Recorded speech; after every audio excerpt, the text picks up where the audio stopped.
Ya, Presiden Joko Widodo melantik 3 menteri dan 1 wakil menteri baru dalam perombakan kabinet di Istana Negara, Jakarta. Para menteri baru dan wakil menteri ini optimis dapat bekerja dengan optimal meski hanya dalam waktu 2 bulan. Dan Kepala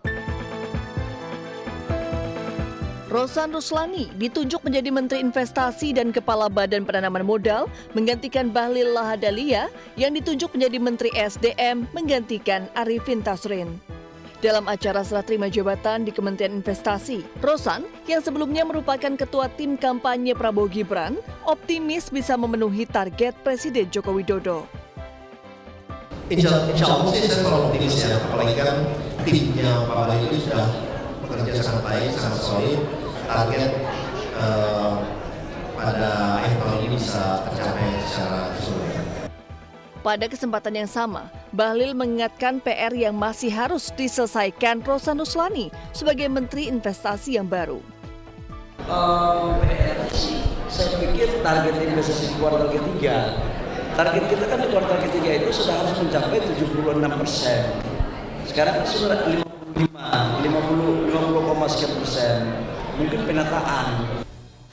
Dalam perombakan kabinet di Istana Negara Jakarta, Presiden Jokowi melantik staf khusus Prabowo Subianto, Angga Raka Prabowo, sebagai Wakil Menteri Komunikasi dan Informatika. Menkominfo Budi Ari mengatakan, Kementerian Komunikasi dan Informatika menghadapi 4 isu utama yang harus dikerjakan cepat dalam waktu singkat, mulai dari arsitektur dan rancangan regulasi pelindungan data pribadi, pemberantasan judi online, arsitektur perencanaan data nasional, dan regulasi tata kelola kecerdasan artificial AI untuk pelayanan publik. Untuk itu pembagian tugas antara 2 wakil Menkominfo yang sebelumnya sudah memiliki wakil menteri Nezar Patria akan segera dikomunikasikan.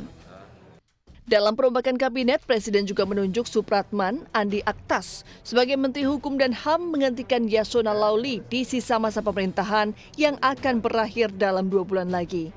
Supratman menepis anggapan pergantian ini bernuansa politis, mengingat Yasona Lauli merupakan politikus dari PDIP. Sebelumnya santer terdengar, PDIP dan Joko Widodo telah berbeda jalan dan konflik ini semakin meruncing usai Pilpres 2024. Selain perombakan kabinet, Presiden juga melantik 3 kepala badan negara. Di antaranya Hasan Nasbi menjadi Kepala Komunikasi Presiden, lembaga baru yang dibentuk untuk mewujudkan efektivitas penyelenggaraan komunikasi dan informasi strategis Presiden. Dadan Hindayana sebagai Kepala Badan Gizi Nasional, serta Taruna Ikrar sebagai Kepala Badan Pengawas Obat dan Makanan. Dari Jakarta, Tim Liputan iNews melaporkan.